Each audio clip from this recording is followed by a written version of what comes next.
দর্শক, আন্তর্জাতিক বহুবিধ চাপের প্রেক্ষিতে বাংলাদেশের বর্তমান সরকার অবশেষে বাংলাদেশে সংখ্যালঘু নির্যাতনের গত বছরের 2025 সালের চিত্র উন্মোচন করেছে। প্রকাশ্যে প্রধান উপদেষ্টার পেজ থেকে বিবৃতি দিয়ে এই ব্যাপারে তথ্য নিশ্চিত করা হয়েছে। সেখানে সংখ্যালঘু ইস্যুতে ঘটনা ঘটেছে প্রায় 650-র মতো, কিন্তু সরকারের পক্ষ থেকে দাবি করা হচ্ছে সংখ্যালঘু নির্যাতনের ঘটনা এর মাঝে মাত্র 71টি। অন্যান্যগুলোকে সরকার সংখ্যালঘু নির্যাতন কিংবা সাম্প্রদায়িক ইস্যু হিসেবে দেখছে না। কোনোটাই সাম্প্রদায়িক ইস্যু না, অন্যগুলো অন্য ইস্যু এমনটা তারা বলছে। কিন্তু সাম্প্রদায়িক ইস্যুতে 645টা ঘটনার কথাও তারা বলছে, যার মধ্যে সাম্প্রদায়িক সহিংসতা কিংবা যেগুলোকে সাম্প্রদায়িক ইস্যু হিসেবে তারা চিহ্নিত করছে সেই সংখ্যা একেবারেই হাতে গোনা।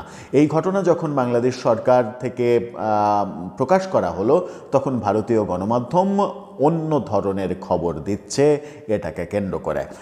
কি বলা হচ্ছে, কি চিত্র আদতে গত এক বছরে সংখ্যালঘু নির্যাতনের এবং সাম্প্রদায়িক সহিংসতার চিত্রই বা কতটুকু? বিশেষ করে ময়মনসিংহের ভালুকায় ওসমান হাদির মৃত্যুর ওই রাতে এক হিন্দু যুবক দীপু দাসকে যেভাবে পিটিয়ে পুড়িয়ে ঝুলিয়ে মারা হলো, সেই ঘটনার পরে ভারত বাংলাদেশ উত্তেজনা আরও বেশি বেড়ে গিয়েছে। সেরকম প্রেক্ষাপটে এই তথ্যটা কিংবা এই বিবৃতিটা খুবই গুরুত্বপূর্ণ। এখন দেখার বিষয় ভারত কিংবা আন্তর্জাতিক বিশ্ব এটাকে কিভাবে দেখে।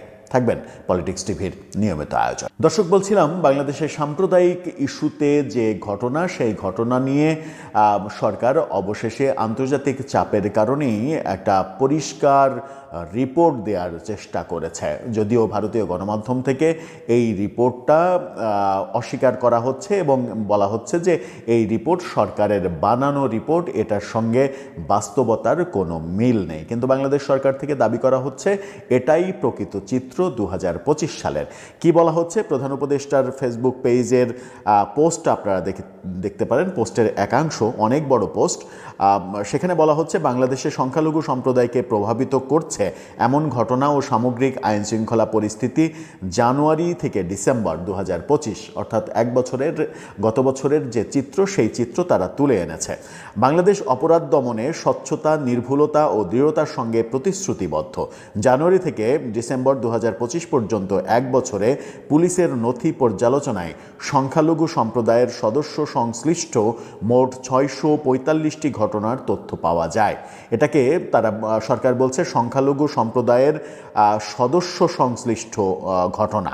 এসব তথ্য যাচাই বাছাই করে first information report, FIR, general diary, GD, chargesheet এবং সারা দেশের তদন্ত অগ্রগতির ভিত্তিতে পাওয়া গেছে সেটাই তারা তুলে ধরেছে। প্রতিটি অপরাধের ঘটনাই উদ্বেগজনক হলেও তথ্য উপাত্তের প্রমাণভিত্তিক বিশ্লেষণ থেকে এটি স্পষ্ট যে অধিকাংশ ঘটনাই সাম্প্রদায়িক সহিংসতা নয়, বরং অপরাধমূলক কর্মকাণ্ডের সঙ্গে সম্পর্কিত, যা একদিকে আইনশৃঙ্খলা পরিস্থিতির চ্যালেঞ্জ নির্দেশ করে, অন্যদিকে ভীতি বা বিভ্রান্তির বদলে তথ্যভিত্তিক আলোচনার গুরুত্বকে তুলে ধরে।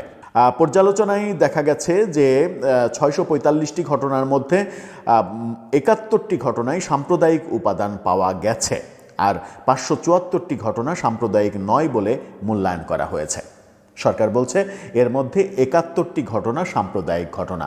যদি এক বছরে 71টি সাম্প্রদায়িক ঘটনাও ঘটে, তাহলে সেটা যে মহামারীর আকার ধারণ করেছে, সেই ভাবনাটা বোধহয় আমাদের একটু কাজ করা উচিত কিংবা আমাদের থাকা উচিত। সরকারের পক্ষ থেকে স্বীকার করে নেওয়া হচ্ছে যে 71টি সাম্প্রদায়িক সহিংসতার ঘটনা ঘটেছে, যার মধ্যে হত্যা সহ অনেকগুলো অপরাধ রয়েছে এবং মন্দির ভাঙচুরের ঘটনা, বহু ঘটনা রয়েছে। সরকার কি কি ফিরিস্তি দিচ্ছে চলুন একটু জেনে নেওয়া যাক। সরকার যে হিসাব দিয়েছে, সেই হিসাবে আমরা দেখছি মোট ঘটনার সংখ্যা 645, তারা বলছে মোট ঘটনার সংখ্যা 645, যেখানে সংখ্যালঘু সম্প্রদায়ের অন্তর্ভুক্তি রয়েছে, অর্থাৎ সংখ্যালঘু সম্প্রদায়ের মানুষ এই 645টি ঘটনার শিকার হয়েছেন কিংবা জড়িত রয়েছেন। তার মধ্যে সাম্প্রদায়িক উপাদান রয়েছে 71টি। এর মাঝে কোনটি কোনটি কিভাবে ঘটেছে সেগুলো একটু জেনে নিন। বলা হচ্ছে মন্দির ভাঙচুর হয়েছে 38টি। গত বছর সরকারই স্বীকার করে নিচ্ছে যে 38টি মন্দির ভাঙচুরের ঘটনা ঘটেছে। পক্ষান্তরে একটি মসজিদ কিংবা একটি মাদ্রাসা ভাঙচুরের ঘটনা কি ঘটেছে? উত্তর হচ্ছে সেটা তো প্রশ্নই আসে না। কিন্তু এই এক বছরে আমরা দেখেছি যে শতাধিক মাজার ভাঙার ঘটনা কিন্তু ঘটেছে। মাজার কারা ভাঙছে এই প্রশ্নের উত্তর সরকারের কাছ থেকে পাওয়া যাচ্ছে না। এরপরে বলা হচ্ছে মন্দিরে চুরির ঘটনা ঘটেছে একটি, হত্যাকাণ্ড একটি, অর্থাৎ সাম্প্রদায়িক সহিংসতায় হত্যাকাণ্ড একটির কথা বলছে সরকার, এবং এই একটি হচ্ছে দীপু দাস, অন্যগুলোকে সাম্প্রদায়িক হত্যাকাণ্ড তারা বলছে না। মন্দিরে অগ্নিসংযোগের ঘটনা ঘটেছে 8টি। অন্যান্য বলছে অন্যান্য ঘটনা 23টি। অন্যান্য বলে তার মধ্যে যে ঘটনাগুলোকে অন্তর্ভুক্ত করেছে সরকার, সেগুলোর মধ্যে রয়েছে প্রতিমা ভাঙার হুমকি, ফেসবুক পোস্ট, উপাসনালয়ের আঙিনায় ক্ষতি ইত্যাদি। অর্থাৎ উপাসনালয়ের মন্দিরের আঙিনায় ক্ষতি করা হয়েছে, সেটাকেও মানে অন্যান্যের মধ্যে ধরে দেয়া হয়েছে। পুলিশি ব্যবস্থায় মামলা দায়ের 50টি, গ্রেপ্তার 50 জন, অন্যান্য পুলিশি ব্যবস্থা 21। এছাড়া 574টি ঘটনা যেগুলোকে বলছে যে সাম্প্রদায়িক সহিংসতার ঘটনা নয়, সেইগুলোর মধ্যে সরকার বলছে প্রতিবেশী বিরোধ 51টি ঘটনা, মানে প্রতিবেশীর সঙ্গে বিরোধ সেটা মানে সেটাকে সাম্প্রদায়িক ব্যাপার সরকার বলছে না। তাছাড়া বলছে জমি সংক্রান্ত বিরোধ 23টি, চুরি 106টি, পূর্বশত্রুতা 26টি, অস্বাভাবিক মৃত্যু 172টি, অস্বাভাবিক মৃত্যু বলছে 172টি। কিন্তু এই অস্বাভাবিক মৃত্যুর তদন্ত কি করা হয়েছে সেটাও একটা বড় ব্যাপার। ধর্ষণ 58টি, খুবই গুরুত্বপূর্ণ ব্যাপার। ধর্ষণ কাণ্ডকে সাম্প্রদায়িক ইস্যু সরকার ভাবছে না, কিন্তু ধর্ষণ ইটসেলফ একটা ইন্টারন্যাশনাল ক্রাইম। এছাড়া বলা হচ্ছে অন্যান্য 138টি, এখানেও অন্যান্য 138টি বলা হচ্ছে। এর মধ্যে পুলিশি ব্যবস্থা হয়েছে মামলা দায়ের 390টি, ইউডি মামলা 154টি, গ্রেপ্তার 498 জন, অন্যান্য পুলিশি ব্যবস্থা 30টি।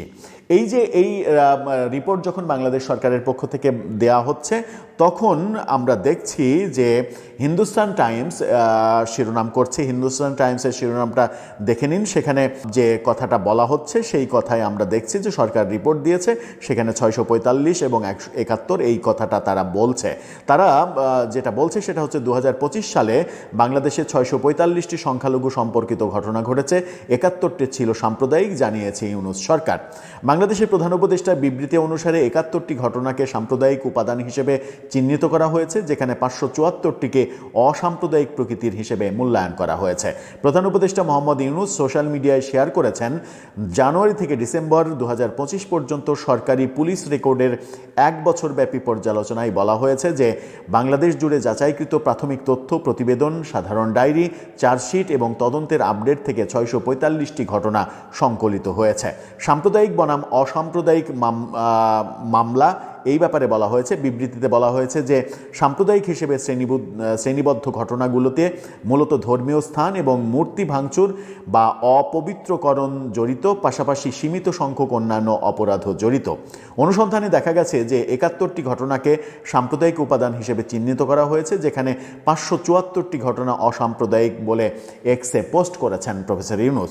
অসাম্প্রদায়িক ঘটনাগুলোর মধ্যে ধর্মীয় স্থান ও মূর্তি ভাঙচুর বা অপবিত্রকরণ জড়িত ছিল এবং এর সাথে অল্প সংখ্যক অন্যান্য অপরাধও জড়িত ছিল। বিপরীতে সংখ্যালঘু ব্যক্তি বা সম্পত্তিকে প্রভাবিত করে এমন বেশিরভাগ ঘটনায় ঘটেছে ধর্মের সাথে সম্পর্কিত নয় এমন অপরাধমূলক কার্যক্রম থেকে, যার মধ্যে রয়েছে পাড়া প্রতিবেশী বিরোধ, জমির দ্বন্দ্ব, এই যে কথাগুলো আমরা বললাম প্রধান উপদেষ্টার রিপোর্টে। এই কথা যখন হিন্দুস্তান টাইমস বলছে, তখন আনন্দবাজার কি শিরোনাম করেছে দেখুন। আনন্দবাজার শিরোনাম করেছে, বাংলাদেশে 1 বছরে কতগুলো অপরাধ সংখ্যালঘুদের বিরুদ্ধে, কি পদক্ষেপ? দিল্লির উদ্বেগ প্রকাশের পরই তথ্য দিল ঢাকা। অর্থাৎ দিল্লি উদ্বেগ প্রকাশ করেছে, সেই উদ্বেগের প্রেক্ষাপটে তথ্য দিল ঢাকা, যেখানে গত 1 বছরে সংখ্যালঘু নির্যাতনের ক্ষেত্রে একটি হত্যাকাণ্ডের কথা সরকার থেকে স্বীকার করে নেওয়া হয়েছে, এবং সেটাই সম্ভবত দীপু দাস হত্যাকাণ্ড। অন্যান্যগুলোকে অন্যান্য কারণে ঘটেছে বলে সরকার থেকে বলা হচ্ছে। কিন্তু সবথেকে বড় ব্যাপার হচ্ছে, সরকার থেকে যখন এটা পরিষ্কার করা হলো, এটা খুবই ভালো একটা দৃষ্টান্ত হয়েছে যে পরিষ্কার করা হলো, কিন্তু পরিষ্কার করতে গিয়েই সরকার যখন বলতে বাধ্য হলো যে 71টি সাম্প্রদায়িক সহিংসতার ঘটনা ঘটেছে, যেখানে মন্দির ভাঙচুরের ঘটনাই ঘটেছে 38টি, সেখানে কোনোভাবেই সরকারের এটা বলার উপায় নেই যে বাংলাদেশে সংখ্যালঘু নির্যাতনের ঘটনা ঘটছে না বা এটা নিয়ন্ত্রণ করা সম্ভব হয়েছে। হ্যাঁ, এটা যে এমন না যে এই সরকারের আমলেই হচ্ছে, গত 54 বছর ধরেই আমরা এটা দেখে আসছি, কিন্তু এই সরকারের আমলে সেটা ঘটার কথা ছিল না, কারণ এই সরকার আমাদের নতুন স্বপ্ন দেখিয়েছিল, নতুন বন্দোবস্ত দেবে এই প্রতিশ্রুতি দিয়েছিল, কিন্তু সেই প্রতিশ্রুতির বাস্তবায়ন কেমনটা হচ্ছে সেটা তো আমরা দেখতেই পাচ্ছি। দর্শক, আপনার মন্তব্য জানিয়ে এ ব্যাপারে লিখতে পারেন আমাদের